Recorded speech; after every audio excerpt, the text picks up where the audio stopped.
Dans l'œil du Var aujourd'hui, une question clé que pose le tennis et Roland-Garros. Est-ce que ce sport, le tennis, achève bien les chevaux? On peut se poser la question avec les blessures qui se multiplient et qui prennent de plus en plus d'importance dans ce tournoi. On a beaucoup parlé de Nadal en amont du tournoi. Voici que Djokovic craque du genou. Voici que Sabalenka, la numéro 2 mondiale, perd également diminué physiquement. Question, est-ce que le tennis achève beaucoup trop les chevaux, les joueurs en l'occurrence?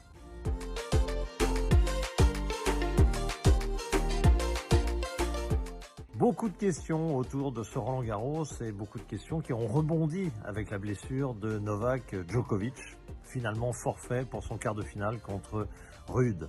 Et donc forcément des questions sur le tennis qui redoit les corps, qui physiquement travaillent trop les joueurs et puis qui finissent par craquer les uns après les autres. Sabalenka a craqué également côté féminin, et puis Alcaraz et Sinner c'était en avant-saison, et puis Nadal, ça a été un long feuilleton avant de savoir si Nadal pourrait reprendre le tennis et jouer sur Roland-Garros, qu'il a finalement pas trop mal joué, mais il a été éliminé, on le sait, par Zverev au tout premier tour. Mais revenons à Djokovic, parce que la polémique a mal commencé.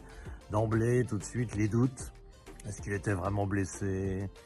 Est-ce que c'est pas du cinéma, etc., pour finalement déstabiliser l'adversaire et finalement gagner au bout de 4 heures et quelques de combat. Évidemment, la blessure réelle, le forfait de Djokovic prouve qu'évidemment il n'en était rien, mais c'est vrai que ça a été tellement, avec lui, ça a été tellement Pierre et le loup, entre les blessures, les handicaps, les gémissements, les sorties parfois 10 minutes entre un quatrième et un cinquième set, et puis comme par hasard il était métamorphosé ensuite. Bref, évidemment le personnage Djokovic a généré des polémiques stériles et en l'occurrence tout à fait injustifiées et anormales, parce que Djokovic était littéralement diminué, c'est une évidence, même s'il avait pu finir le match contre Cerundolo et même gagner ce match en étant blessé au genou. La vraie question qui se pose, elle n'est pas du tout de cet ordre-là, c'est pas un débat autour de Djokovic lui-même, même si elle est intéressante quand même, parce que dans la volonté d'avancer, de toujours jouer, de faire jouer les matchs à un peu n'importe quelle heure, est-ce qu'on n'a pas fissuré un peu le physique de Djokovic? On sait qu'il a commencé beaucoup trop tard son match contre Musetti, que du coup ça s'est terminé à 3 heures du matin, ça a pu jouer. On sait que dans ce match-là, il s'était plaint déjà des cours, estimant que ceux-ci ont été mis à rude épreuve par le climat, c'est vrai, et que du coup il aurait fallu les entretenir un peu plus fréquemment parce qu'il estimait beaucoup trop glisser. On sait que Djokovic est un joueur qui sait jouer sur terre battue, il l'a largement prouvé en gagnant 2 fois à Roland-Garros jusqu'à présent, mais que ce n'est pas un glisseur, il ne se sert pas complètement de la technique classique des joueurs de terre battue. C'est un joueur qui prend la balle plutôt que les vrais classiques joueurs de terre battue type Nadal, qui jouent loin derrière leur ligne et qui utilisent énormément la glisse. Djokovic n'est pas de ce genre-là. Or, il s'est retrouvé à glisser trop, il s'est plaint des cours en quelque sorte, sans mettre en accusation réellement l'organisation de Roland-Garros, mettant en cause aussi le climat et quand même le fait qu'on n'entretenait pas assez souvent les cours. C'est une fois par set l'entretien, et ce n'était pas de son goût, ce n'était pas assez selon lui. Bon, ça c'est une autre polémique. À l'intérieur de la polémique, la vraie polémique, elle est sur l'usure des joueurs. Alors vous me direz, Djokovic a 37 ans, il peut de temps en temps il a droit à de temps en temps avoir une petite faiblesse, une petite blessure. C'est le moins que l'on puisse dire. Il a été très peu blessé durant sa carrière. En 2011, il avait eu quelques problèmes, quelques soucis.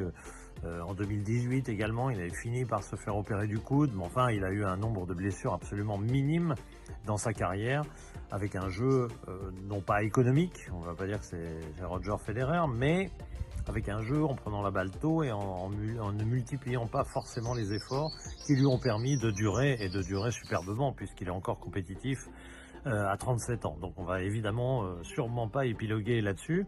Par contre, de fait, il est vrai qu'on s'aperçoit que le tennis, d'année en année, use ses champions, que Djokovic ne finit pas le tournoi, que Sabalenka l'a quitté diminué, que Sinner et Alcaraz sont revenus juste à temps pour disputer le tournoi et le disputer très correctement puisqu'ils sont tous les deux en demi-finale face à face. Mais on a été inquiets jusqu'au bout parce que tout au long de la saison de terre battue, eh bien, les joueurs enchaînaient tous les blessures et on était avec des forfaits en cascade de tournoi en tournoi, des vainqueurs différents à chaque tournoi.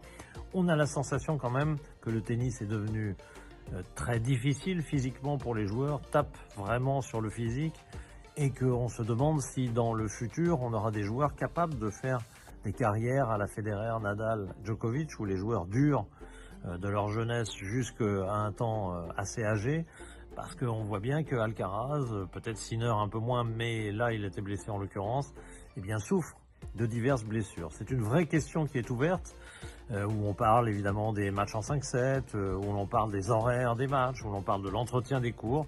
Toutes ces questions sont un peu posées. Moi, j'ai tendance à penser que globalement, le tennis ne se porte pas si mal et que les champions ont tendance plutôt à durer que l'inverse, et plus même qu'autrefois. Il n'empêche que oui, de temps à autre, sur la programmation, sur divers aspects, eh bien un tournoi comme Roland-Garros peut être en faute, peut être aussi victime bien sûr de la pluie, qui a été un élément très perturbateur, et que là, oui, le tennis a pu donner des gages, des petites faiblesses qui ont affaibli en tout cas les meilleurs joueurs du monde, ce qui est toujours évidemment dommageable avant le final. Pour autant, Roland-Garros continue, et c'est formidable. C'est mon avis en tout cas sur les blessures, et vous pouvez en avoir un avis complètement différent, bien entendu.